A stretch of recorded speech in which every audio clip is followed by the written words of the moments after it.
दरम्यान सोलापूर जिल्ह्यात काही ठिकाणी पावसानं अक्षरशः धुमाकूळ घातल्याचं चित्र आहे। बार्शी, माढा, माळशिरस, पंढरपूर, अक्कलकोट या ठिकाणी मुसळधार पावसाची नोंद झाली आहे। जिल्ह्यामध्ये पडणाऱ्या मुसळधार पावसामुळे सीना नदी पात्रात पूरस्थिती निर्माण झाली आहे। अनेकांच्या घरात आणि शेतात पाणी शिरल्यानं जनजीवन विस्कळीत झालंय।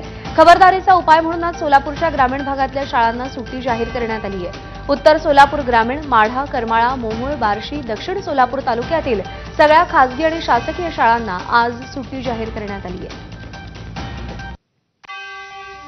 तर दुसरीकडे धाराशिव जिल्ह्यात झालेल्या ढगफुटी सदृश पावसामुळे पूरस्थिती निर्माण झाली आहे। उमरगा, भूम आणि परांडा तालुक्यातल्या अनेक गावांना पुराचा वेढा आहे। अनेक गावांचा संपर्क तुटलाय।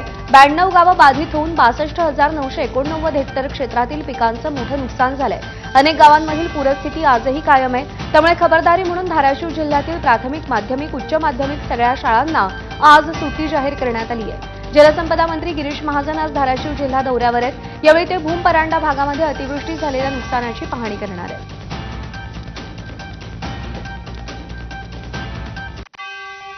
धाराशिव जिल्ह्यातल्या परांडा तालुक्यात झालेल्या मुसळधार पावसामुळे वडनेर गावात पूरस्थिती निर्माण झाली होती। अनेकांच्या घरात पाणी शिरल्यानं अनेक नागरिक घरात अडकून पडले होते। अखेर या नागरिकांच्या मदतीसाठी धाराशिवचे ठाकरेंच्या शिवसेनेचे खासदार ओमराजे निंबाळकर धावून आले। घरात अडकलेल्या कुटुंबाला वाचवण्यासाठी स्वतः ओमराजे निंबाळकर एनडीआरएफच्या टीमच्या मदतीनं पाण्यात उतरले आणि घरात अडकलेल्या कुटुंबाची पुराच्या पाण्यातून सुटका केली। ठाकरेंच्या शिवसेनेचे खासदार ओमराजे निंबाळकर यांनी केलेल्या मदतीचं मनसे नेते बाळा नांदगावकर यांनी कौतुक केलंय। सध्या राजकारणातील कोहिनूर हिरा असं म्हणत नांदगावकरांनी ओमराजेंवर कौतुकाचा वर्षाव केला।